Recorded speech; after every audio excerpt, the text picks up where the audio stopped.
South ఆఫ్రికాతో జరిగిన first టెస్ట్లో team India ఘోర ఓటమి సొంతం చేసుకుంది.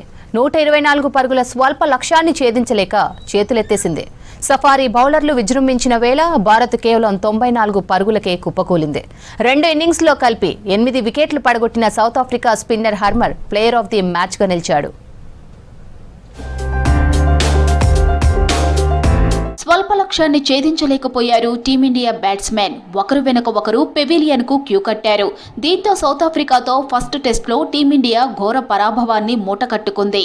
భారత బ్యాట్స్మెన్స్ అట్టర్ ఫ్లాప్ షోతో సిరీస్ లో వెనుకబడిపోయింది గిల్సేనా. కోల్కతా ఈడెన్ గార్డెన్ వేదికగా జరిగిన ఫస్ట్ టెస్టులో భారత్ 124 పరుగుల లక్ష్యాన్ని ఛేదించలేక 93 పరుగులకే ఆలౌట్ అయింది. వాషింగ్టన్ సుందర్ 31 పరుగులతో టాప్ స్కోరర్గా నిలిచాడు. పరుగుల ఖాతా తెరవకుండానే యశస్వి జైస్వాల్ అవుట్ కాగా ఆ వెంటనే కేఎల్ రాహుల్ కూడా పెవిలియన్ కు క్యూ కట్టాడు. దీంతో కేవలం 1 పరుగు వద్దనే 2 కీలక వికెట్లు పడిపోవడంతో భారత్ కష్టాల్లో పడింది. జట్టు 33 పరుగుల దగ్గర ధ్రువ్, 38 పరుగుల దగ్గర రిషబ్ పంత్ అవుట్ అయ్యారు. దీంతో 20 ఓవర్లు ముగిసేసరికి 4 వికెట్లు కోల్పోయి కేవలం 38 పరుగులే చేసింది టీమిండియా. రవీంద్ర జడేజా, వాషింగ్టన్ సుందర్ కొంత సంయమనంతో ఆడే ప్రయత్నం చేశారు. జడేజా 18 పరుగుల వ్యక్తిగత స్కోర్ దగ్గర హర్మర్ బౌలింగ్లో ఎల్బీడబ్ల్యూగా వెనుదిరిగాడు.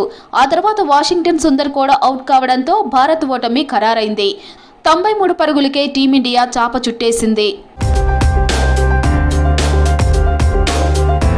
సౌత్ ఆఫ్రికా బౌలర్లలో సైమన్ హర్మర్ కు 4 వికెట్లు దక్కగా మార్కో యాన్సెన్, కేశవ్ మహారాజ్ కు 2 వికెట్లు దక్కాయి. భారత్ లో 15 ఏళ్ల తర్వాత సౌత్ ఆఫ్రికా టెస్ట్ మ్యాచ్ గెలిచింది. ఈ ఓటమితో టెస్టులో టీమిండియా మరో చెత్త రికార్డును మూటకట్టుకుంది. టెస్టు క్రికెట్ చరిత్రలో టీమిండియా ఛేదించలేకపోయిన రెండో అత్యల్ప స్కోర్ ఇదే. 1997లో బ్రిడ్జ్ టౌన్ వేదికగా జరిగిన మ్యాచ్లో వెస్టిండీస్ పై 120 పరుగులను భారత్ చేయలేకపోయింది. దాదాపు 28 ఏళ్ల తర్వాత రెండో లోయెస్ట్ స్కోరును చేయలేదు టీమిండియా.